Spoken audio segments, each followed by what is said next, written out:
Okay. Mm. So we have, you guys see me okay? Okay. The camera's not like, okay, better.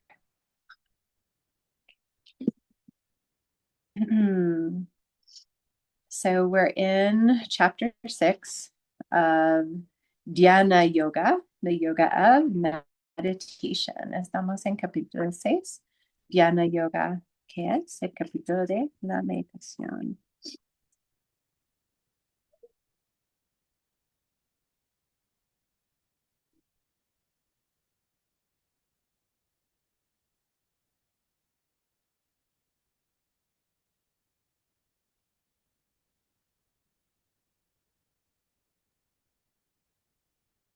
Mm. Okay, so this is text 46 of Dhyana Yoga, capítulo 6 de Dhyana Yoga, texto 46.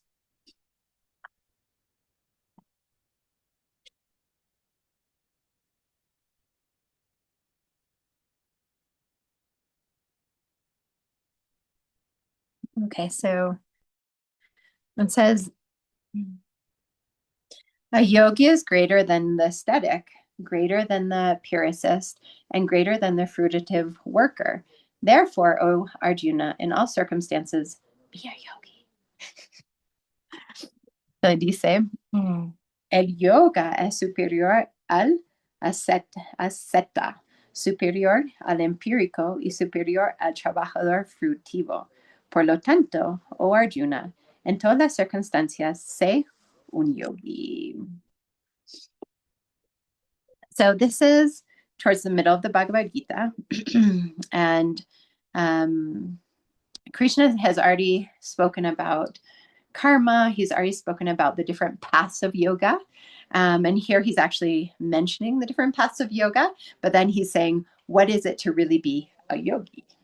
Which we were talking about yesterday a little bit, or 2 days ago. One of these days we're talking about that.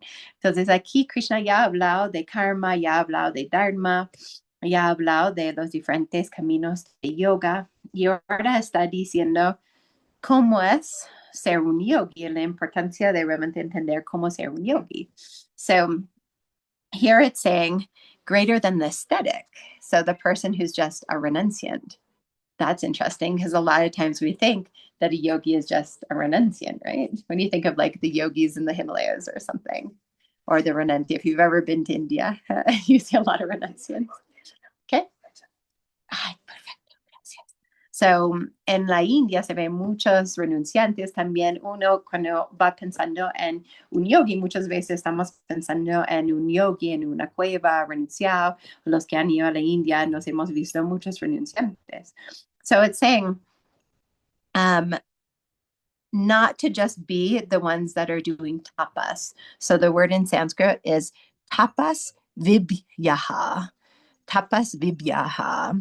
Esa es la palabra en sánscrito. What does tapas mean? ¿Qué significa tapas? Discipline, austerities, right? Austeridades. So in the India, you'll see yogis and they'll go and they'll just be standing on one leg in tree pose for like 10 years, or they'll keep their hand raised like this. And it's all just, they don't have hair ties. And it'll just be bones, right? And they'll be like, how long have you had your arm up like that? Right? And they'll do it for years and years. If you go to the Kumbh Mahamela, which is the gathering every 10 years of the yogis out from the different parts of their caves and parts of India to just come together, you'll see all these yogis just with their hand up or carrying a pot on their head for 10 years. Right, or standing on, well, they can't get to the Kumbh Mela if they're just standing on one foot, but they're doing austerities, right? Entonces ahí ves como en el Mahakumbha Mela, donde se juntan los yogis cada 10 años, muchos con el brazo así puro hueso, que lo han tenido en el aire por 10 años, o cargando una olla en la cabeza por 10 años. But then also Krishna says that a yogi should live in a secluded place. So you'll also see in all the parigram routes or the pilgrimage routes, you'll see just a yogi standing on one foot, or like the arm raised. And so the idea Krishna is saying is not to be showing off your austerities. Right? Entonces Krishna está diciendo que el punto no es mostrar tus austeridades, right? Like yogis originally were just practicing yoga, and it was an occult science. It wasn't something that was showed. Entonces, en el pasado, yoga era una ciencia oculta, no es algo que se mostraron. Right? So, why does Krishna give this idea of living in a secluded place? What happens when we're not surrounded by too many people? ¿Qué pasa cuando no estamos rodeados por tantas personas?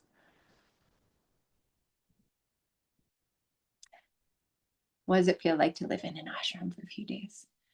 We go inward more? Yeah, we go inward, right? Entonces aquí hemos llevado ya 4 días aquí en el ashram, así con las montañas. Entonces uno va más adentro, right? When we're here, we've been here, what, 2 days? 2.5, because we got here. I don't know. He doesn't even know what day it is. But we're here, right? And we've been here together now, what, 4 days? 10 days. You've been here for 10, really? It's been that long? 22. Yeah. So since you're coming from, but you tend, like when you're on the ship, you're also more secluded, right? Yeah. And then you go back to the city. So aquí estamos hablando de los que cuántos días llevamos acá. So just being here for the time you've been here and more secluded, have you felt the change? Ustedes que han pasado tiempo así, más seclusión, estoy preguntando si han sentido un cambio. No, not at all. Just but yeah, it's like, has it reflected more inner work? Let's say I don't touch my phone often. Yeah.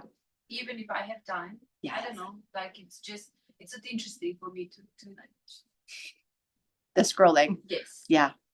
And that's the thing, like I was thinking about that because I'm always thinking of not being on my phone, like, and taking those moments where because here in the text, it's saying like a secluded place, but we could be watching Netflix series all day if we're, like if we wanted to, so I would say we should add that onto the Bhagavad Gita, in a secluded place without your phone. Then what would happen, right? Entonces estoy diciendo en el Bhagavad Gita dice, los yogis viven en un lugar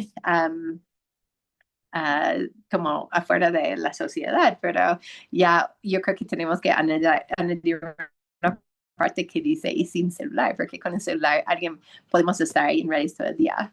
So I have a few students here who have just taken their brahmachari vows, which means like celibacy vows. And when we had the conversation about it, Maddie's been through this with me as well. We had the conversation. So it's not just like, you're just celibate, it's like how to channel all this energy towards like just something higher, but also what are you watching? Are you scrolling? So I know both of them made this. Harimo, Natalia. Que gusto. Bienvenida. So both of them were like, yeah. So one closed down her Instagram account, and she's just doing the social media for Yogendra, for the ashram we have in Colombia, but she's not doing anything, so it's like not only deciding where you're putting your energy, but also doing austerities around what really would distract you in general in life, or what's extra. Entonces estoy contando que 2 de ustedes tomaron sus votos de brahmachari últimamente de celibato, ¿no? Y hablamos también de no estar en las redes o de cerrar tu cuenta en las redes, ¿no? Como realmente no es solamente canalizar tu energía hacia algo superior, sino realmente cerrar esas fugas energéticas también. So closing off these energetic leaks are important as well. But the first step is being able to see ourselves, right? Like looking and being like, what are those energetic leaks, right? And they're going to be different for everybody. Entonces, primer paso es ver qué son mis fugas energéticas y cada persona va a tener distintas fugas energéticas. Entonces nos invita a entrar en Swadhyaya. So it invites us to go into Swadhyaya. Anybody remember Swadhyaya from the Yamas Niyamas? Huh? Self-study. Nice point for Maddie on her birthday. Now we'll get a cake.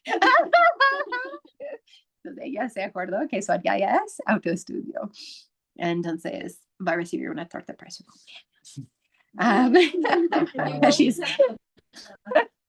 We'll all have cake. Yes, Maddie. Están todos emocionados porque todos vamos a comer torta. You can have it and you can eat it too. So self-study, right? And having this time for ourselves allow us to study ourselves, but then we might see things that are kind of unpleasant as well, or we don't want to be looking at, or it's like, really? Like I still have that to purify, right? Entonces, cuando tenemos el tiempo para estar solas, tenemos realmente más espacio para vernos, pero muchas veces es difícil ver la verdad o no queremos ver todos nuestros aspectos. Um, so he's saying the yoga is greater than the one that does tapas. That is interesting because we think tapas is like really important in the yoga path, and it is, but it's not the final practice. Entonces aquí está diciendo que el yogi es más grande o superior al empírico, pero ya hablamos que la necesidad de tapas. So tapas is just a step, right? That's why we have the 8 limbs of yoga. It's like these are steps towards something, right? It's not the complete path.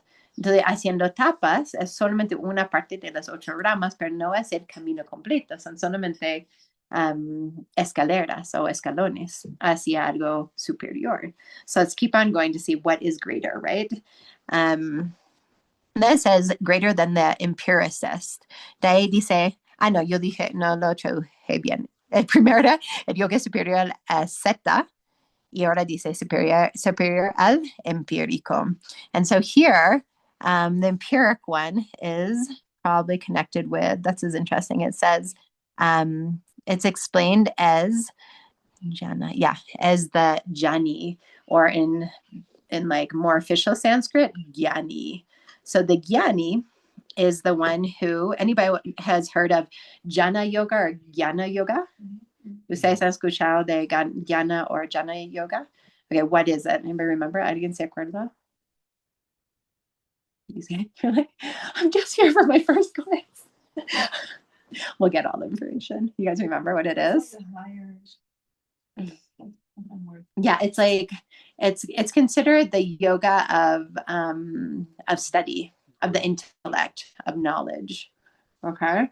I said yoga así del conocimiento. So this is also a big important step in the path of yoga.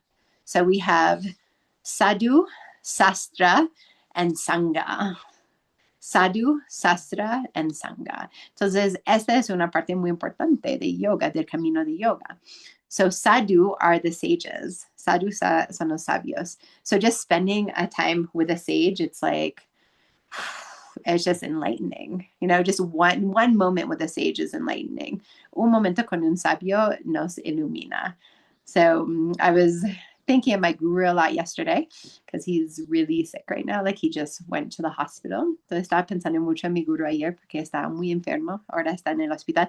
He usually sends conferences like this every morning, and he's not like we're not quite sure what's happening. So I was just thinking about him and just all my encounters with him. Entonces está ahora en el hospital súper grave. Entonces estaba pensando mucho en él.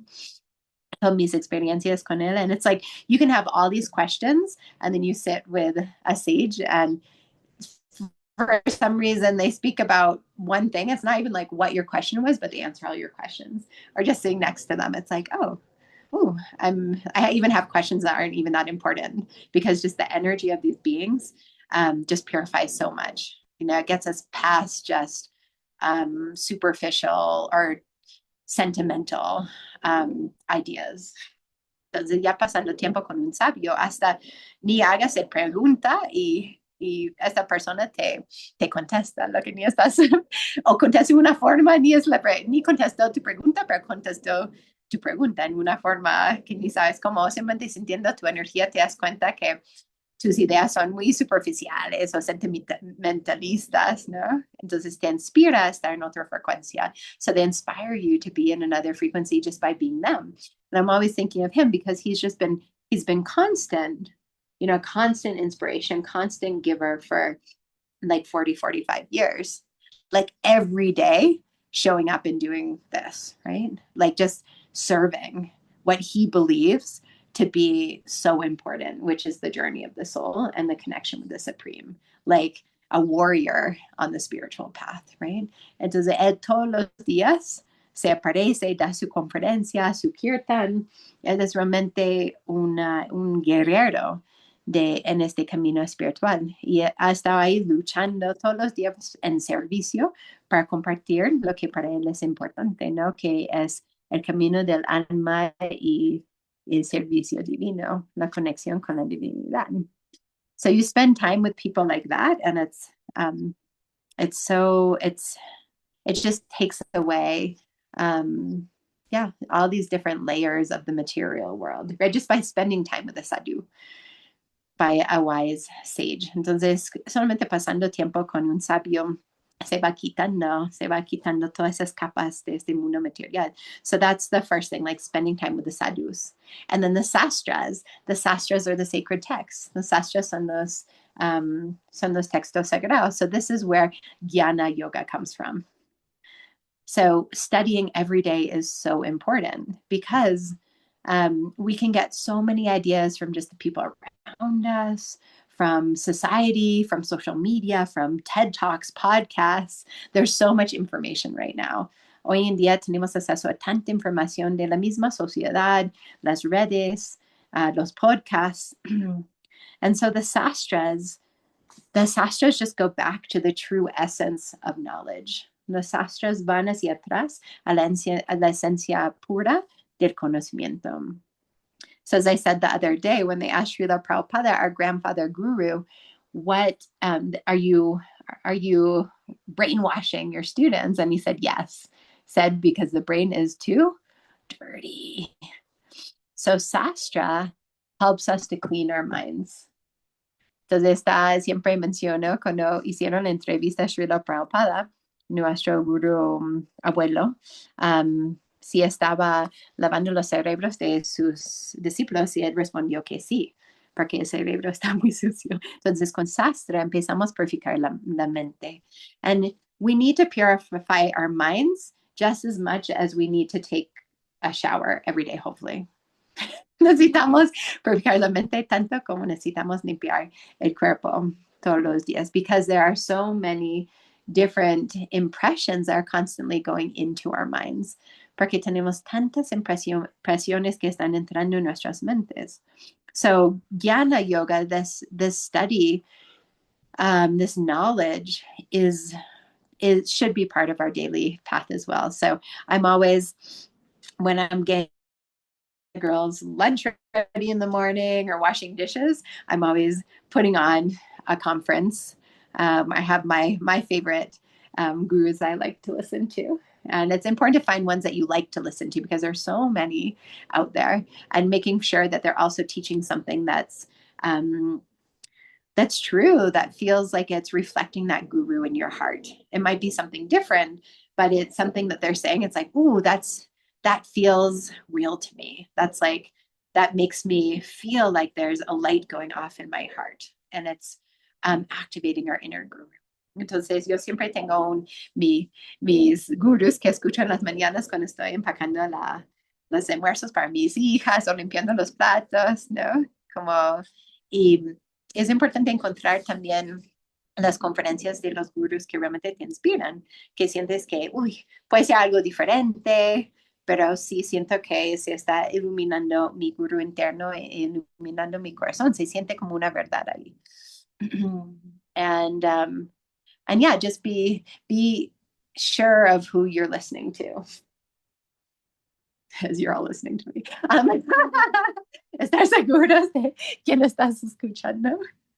The ones on this conference here have been listening to me for a few years. That's good. But, it's like it's important to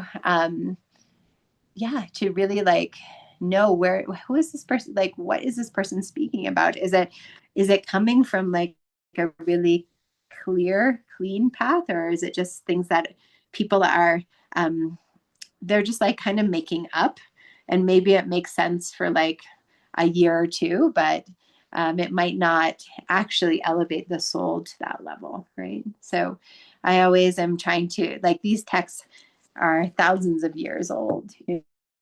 and I still read them and I'm like, it's a process where I feel like I'm being illuminated. It's like something is getting more clear inside of me. Okay.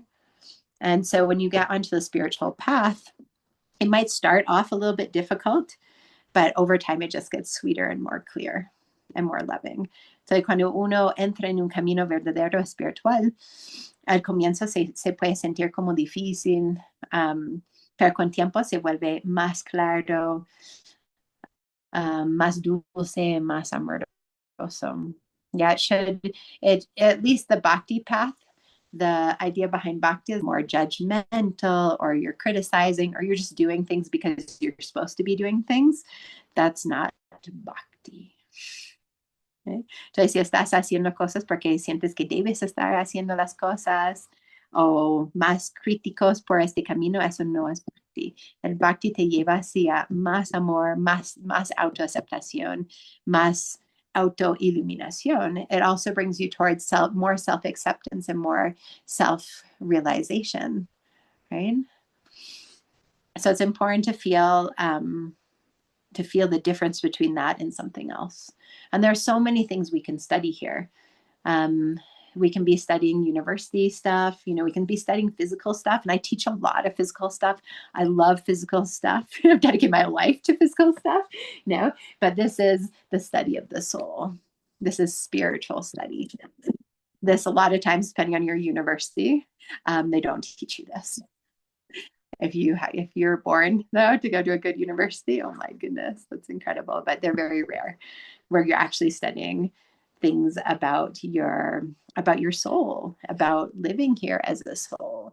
We can even be distracted by material studies. Our whole life we can become a doctor in some material study, physical study. We can be so genius around it, and we don't even know who we are or who the divine is or what my relationship with the divine is. We've never even asked ourselves these questions, right? So the true yogi asks ourselves these questions and gets those answers.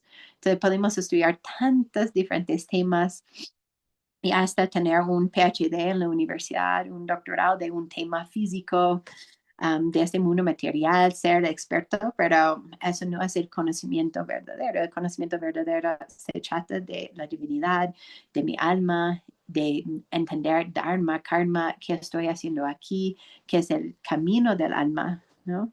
Y podemos pasar toda la vida y nunca recibir esa información.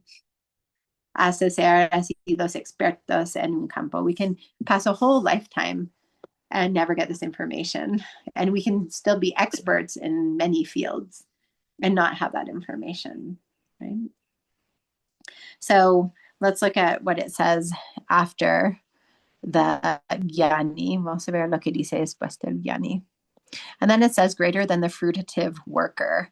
De ahí dice superior al trabajador frutivo.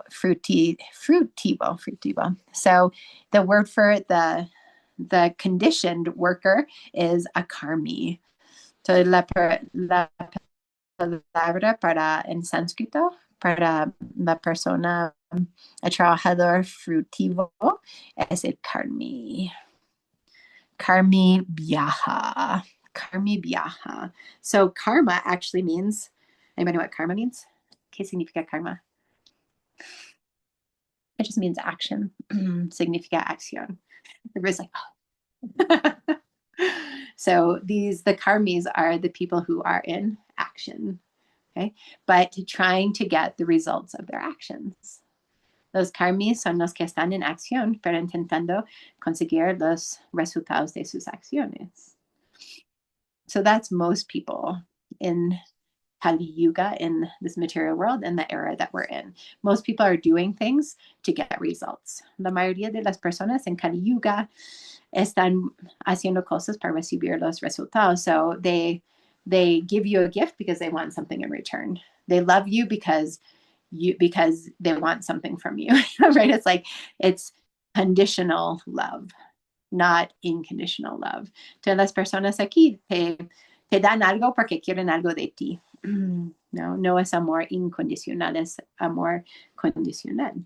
So it was what we were talking about the other day about the tree and how people are just watering the fruits of the tree instead of watering the roots, right? So the karmis are just thinking, if I do good marketing, you can even be doing good things. Like if I give charity, if I do this or that, then I will get money and I will stop suffering. Like if you understand karma, you can play the laws of karma. Entonces, si tú entiendes karma, puedes jugar con las leyes de karma y, bueno, voy a hacer caridades para parar de sufrir, o voy a hacer buen marketing para ser rico, ¿no? And so behind it all, you can do marketing, you can give charity, but what is the intention behind it is different. Okay, tú puedes dar caridades, tú puedes hacer tu marketing para que, no sé, te vuelves así, bueno, exitoso, pero la intención detrás es diferente, right? So what is what Krishna is saying here is that the yogi goes beyond the fruitative worker, goes beyond those who are just working to gain something. Entonces aquí dice que el yogi va más allá que los karmis, las personas que están haciendo algo para conseguir algo, right? So the yogi is doing karma yoga. The yoga está haciendo karma yoga. So you're acting and you're doing your duty. And that's what Krishna is saying at the beginning of the Bhagavad Gita when he's talking to Arjuna, and he's saying, your duty as a warrior is to fight. Imagine that. So Krishna está diciendo al comienzo del Bhagavad Gita que tu deber como guerrero es luchar. So he is talking about how important it is to understand your swadharma. So your swadharma is your own individual duty here. What you are meant to do here. Entonces está hablando de tu swadharma, que es tu deber personal, que es lo que tú estás aquí para hacer. I remember Gopi, who's running the ashram in Cali right now, she asked Chaitanya, she's like, what's my dharma?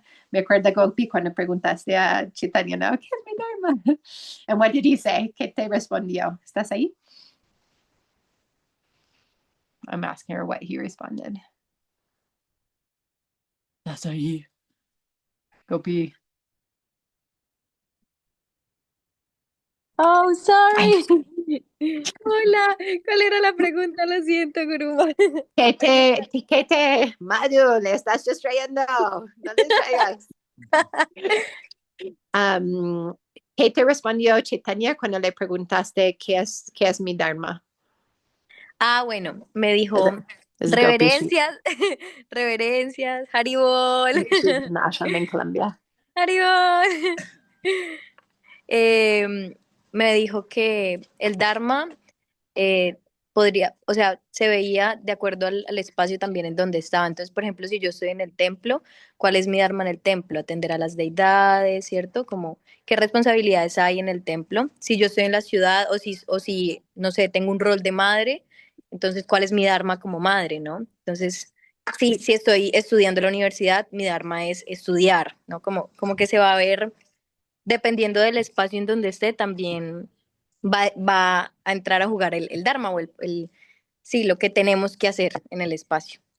Okay, pausa. So she's just saying, like, wherever we are, to see what is my duty in this space where I am. So if I'm in the university, I'm going to have my specific dharma of studying in the university. If I'm a mom, then my dharma will be also being a mom. If you're like really understanding your environment and what is your specific duty there. ¿Qué más? ¿Algo más? No, Guru. She's looking at us. Okay. So, también entendiendo tu naturaleza. ¿No? So, also understanding your nature. So, we're all born with different natures.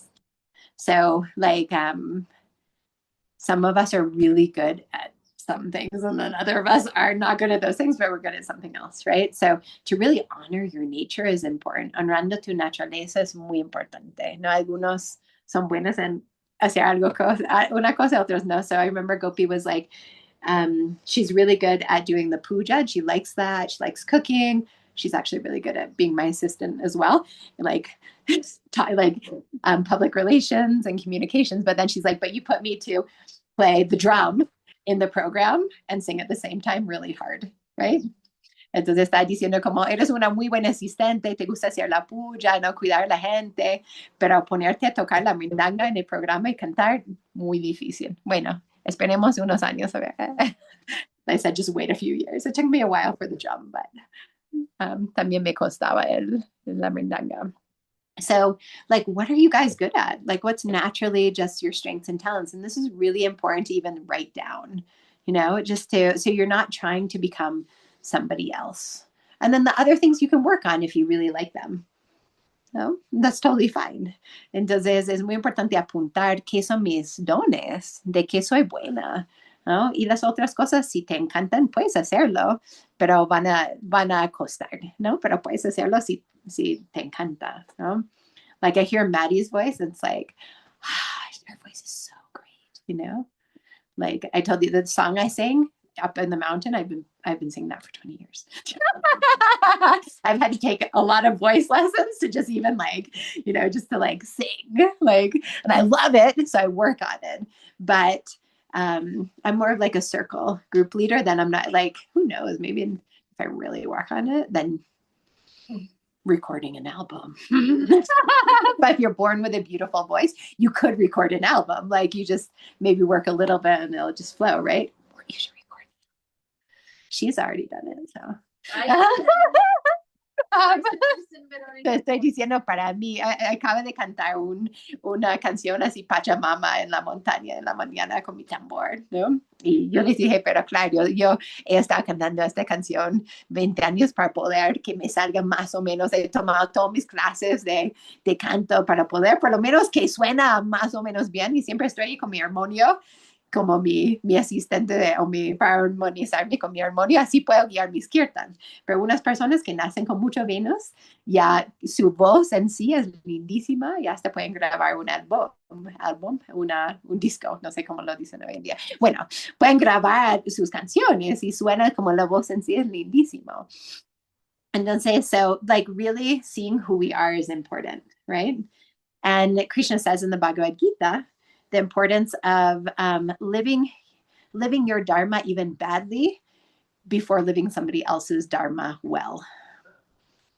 Entonces dice Krishna en Bhagavad Gita que es mejor vivir mal hecho tu dharma que vivir bien hecho el dharma de otra persona. So like the classic example, you're supposed to be an artist, but your parents say you have to become a doctor. And you could be a doctor, but you were born to be an artist, right?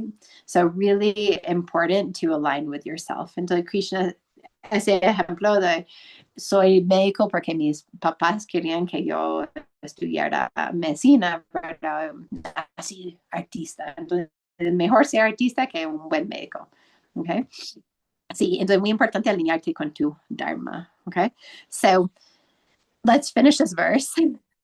So it says, in all circumstances, be a yogi. En todas circunstancias, ser un yogi. So, I'm seeing what Srila Prabhupada wrote. Estoy viendo lo que comentó Srila Prabhupada. So, what he's talking about here about being a yogi is really living with so much love, with so much unattachment, and doing your duty at the same time. Entonces, lo que él está diciendo aquí, como viviendo con mucho amor, mucho desapego, y haciendo tu dharma a la vez. I remember when I first met Chaitanya, and he was like, yeah, if someday we just don't teach yoga, or for some reason, we're not meant to be teaching yoga anymore, we'll just do something else. And I was like, this is I was at the peak of my fame as an acro yoga teacher in the world. When I met Chaitanya, I was like, what? I was like, my identity. Entonces, cuando conocí a Chaitanya, él me dijo, si en algún momento no estamos aquí para enseñar yoga, vamos a hacer otra cosa. Yo estaba justo ahí en mi pico de mi carrera como yogini, acro yogini, famosa en el mundo. Y eso así atacó mi ego tanto, right? But that's the type of, we just serve to serve. We don't serve for fame. We don't serve for money. We're just, it's like, okay, if Krishna put you there, if the divine takes off the pressure as well, by the way. Entonces, si Krishna me pone ahí, para hacer algo, pues lo hago y lo hago lo mejor, pero no lo hago por fama, no lo hago por dinero, es solamente, bueno, si Krishna me quiere ahí. Entonces, y eso también quita el peso. So you're like, especially when we start teaching yoga at the beginning, it can be like, who am I? There's so many yoga teachers, or like, I'm going to mess up. And you're like, I'm just a channel for love, sharing what's helped me to the best of my ability. Right. And then it's not even you teaching, you're just a channel. Or at least that's what I imagine. I'm like, I'm not Shambhala. I'm not Samantha Miller. I'm just whatever is meant to come out right here is meant to come out. And it takes out this pressure of being perfect as well, or doing it I don't know, whatever pressure you feel. Hold on, let me translate and I'll get to you. Entonces, yo cuando enseño o cuando comparto todo lo que hago, estoy intentando decir, yo ni soy Shambhala B, ni soy Samantha Miller, soy simplemente un canal de lo que tiene que salir en este momento. Y eso puede quitar la presión, especialmente cuando uno enseña yoga las primeras veces, como soy solamente un canal para el amor que tiene que salir, lo que he aprendido que salga. Y ya uno no siente la presión de hacer las cosas perfectas, sino como así como dando tu mejor. Porque a veces van a salir bien y a veces no. Sometimes things will come out great and sometimes they won't. Yeah, so the analogy of being a bad artist, if that's your dharma, yeah, rather than being a good doctor, that's not.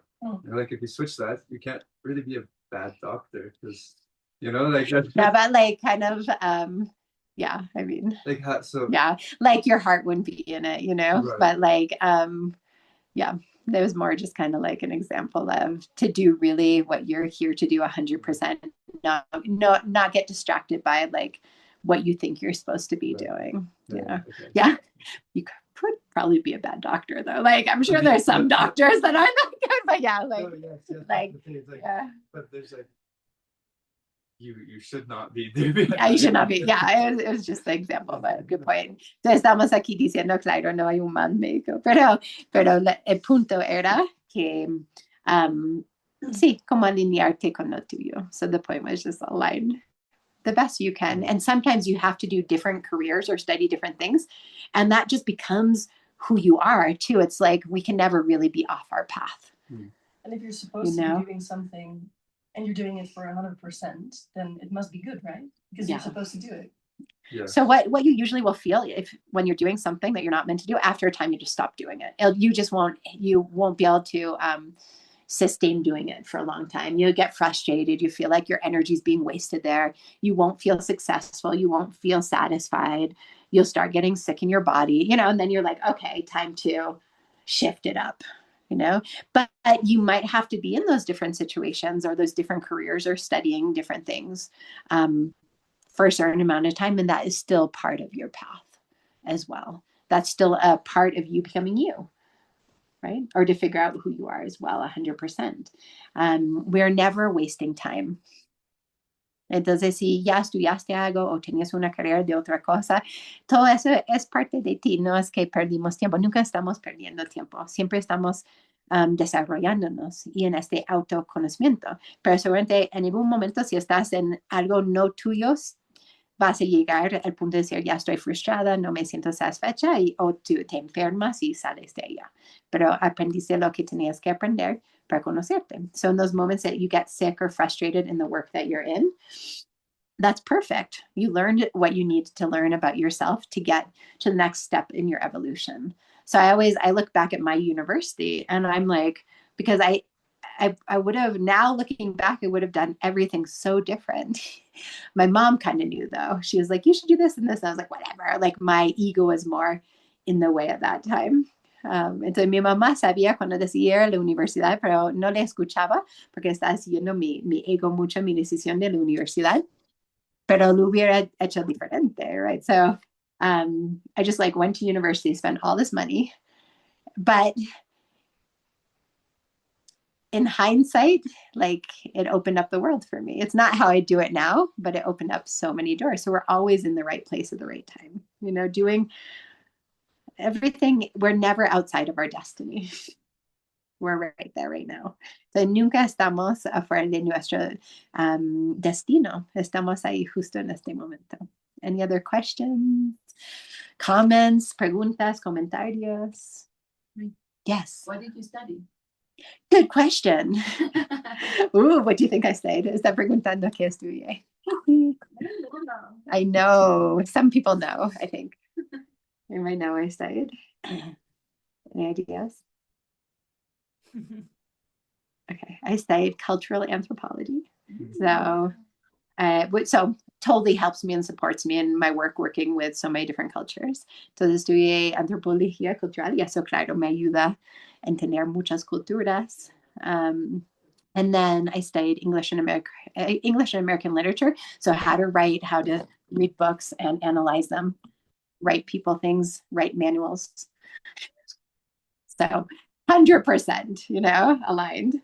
And then after that, I started all my other studies. So we never stopped studying, right? Entonces estudié también inglés y literatura inglesa y americana. Y eso te enseña cómo estudiar un libro, analizarlo, escribir cosas, escribir a la gente, escribir libros, manuales. Entonces todo es parte de todo. Y de ahí sigo estudiando. And I never stop. I love studying. Like, I love it. I'm always like in the middle of a study or thinking, what am I going to study? So it keeps on going.